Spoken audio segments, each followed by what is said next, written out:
क्या कभी किसी की चिंता है पेपर लीक की? पेपर लीक पर कभी देश बंद हुआ? पेपर लीक से प्रॉब्लम है गरीब आदमी और मिडिल क्लास को। अमीर आदमी के बच्चे को तो प्रॉब्लम है नहीं, या नेताओं के बच्चों को तो प्रॉब्लम है नहीं।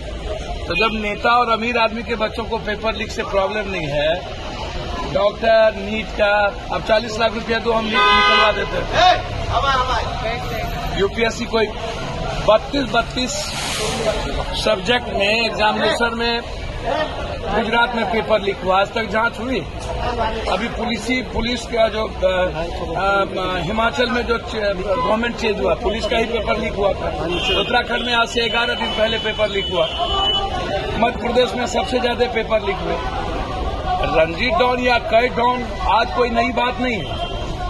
इस पर गंभीर चिंता क्यों नहीं होती है? बीजेपी वाले जो आरोप लगाते रहते हैं, या इधर सवाल न बीजेपी का है न पार्टी का है, सवाल है कि क्या जीनियस लड़का जो गरीब और मिडिल क्लास का बच्चा है वो कभी सक्सेस करेगा या नहीं। नीट जब 40 लाख रुपया में हम निकालेंगे और यूपीएससी, बीपीएससी, एसएससी, एक बार लाठी तो हम खाए नहीं है। एसएससी के मामले में लाठी खाए, जब हिंदी सेट का मामला था दिल्ली में तब भी लाठी खाए। तो आप लोग जो हाय तोबा करते रहते हैं, ये सिस्टम का पार्ट है। ये इसको कोचिंग और नेता, शिक्षा मंत्री जेल क्यों नहीं जाता है? आज तक क्यों नहीं गया?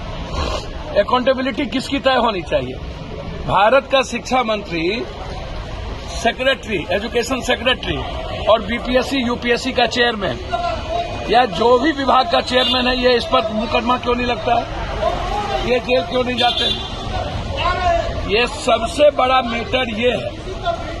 मेरा बिल्कुल इस पर कोई बहस नहीं है, सवाल नहीं है। मैं आपको बहुत क्लियर बता दूं, इसमें जांच होनी चाहिए। शिक्षा मंत्री इन्वॉल्व रहते हैं, कोचिंग, बड़ी बड़ी कोचिंग माफिया इसमें इन्वॉल्व है, बड़े बड़े पदाधिकारी इन्वॉल्व हैं। ऊपर से नीचे झाड़ू देने की जरूरत है और गंभीरता से यह सोचने की जरूरत होगी कि क्या इसके बाद पेपर लीक नहीं होगा। हाय तो बात तुरंत मचती है, या कहना कि नीतीश कुमार रहेंगे तो पेपर लीक होता रहेगा। तो डबल इंजन की शुरुआत गुजरात में खाली आरोप और प्रत्यारोप, हर चीजों में बीजेपी या अन्य पार्टियों की जो नीति है वो मारने वाली क्यों है? बड़ी बड़ी मछलियों को जेल में ठूसने की जरूरत है, सिर्फ पदाधिकारी या छोटी मछली को नहीं, ऊपर से लेकर नीचे तक यह सवाल इम्पोर्टेंट है और इसमें इंक्वायरी होना चाहिए। हाईकोर्ट और सुप्रीम कोर्ट के जज के द्वारा इंक्वायरी होनी चाहिए। मॉनिटरिंग में सीबीआई इंक्वायरी हो, कोई दिक्कत नहीं, लेकिन हाईकोर्ट और सुप्रीम कोर्ट के जज की मॉनिटरिंग, और इसमें अकाउंटेबिलिटी बनाया जाए शिक्षा मंत्री को, सेक्रेटरी को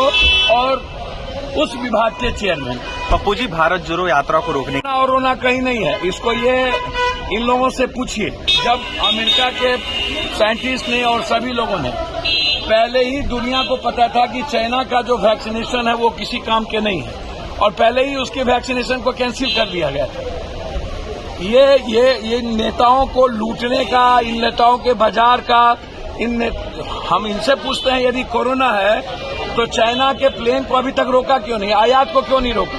हम जो चाइना से व्यापार करते हैं सबसे पहले तो हमको उसको रोकना चाहिए। हम चाइना के लिए बाप बाप क्यों करते हैं? कोरोना हमको, अगली बार हमको कोरोना क्यों नहीं हुआ? उसके पहले हमको कोरोना क्यों नहीं हुआ? हम तो सबसे ज्यादा लाश उठाए तो सब मरा, हम क्यों नहीं मरा?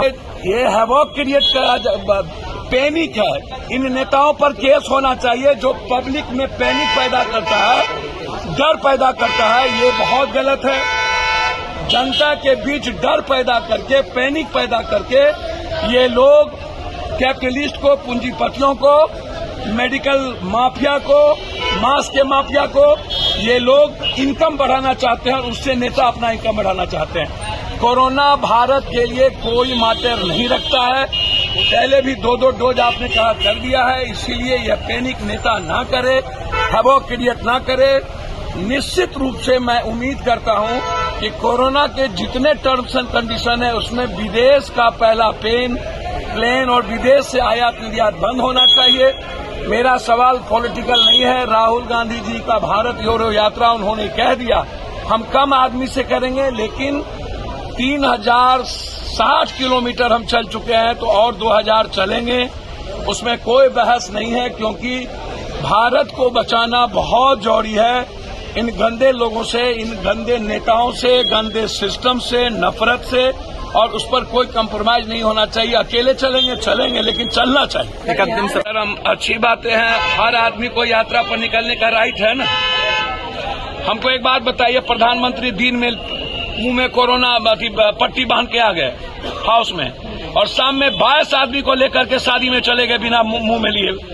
ये इतना बड़ा बहुरूपिया, प्रधानमंत्री से बढ़कर बहुरूपिया तो साला मैंने लाइफ में जिंदगी में देखा ही नहीं। दिन में आगे मुंह में पट्टी लगा के, असम में बाराती चले गए बिना पट्टी के। चला ऐसा बेईमान, ऐसा मैंने झूठ आदमी मैंने लाइफ में नहीं देखा भैया।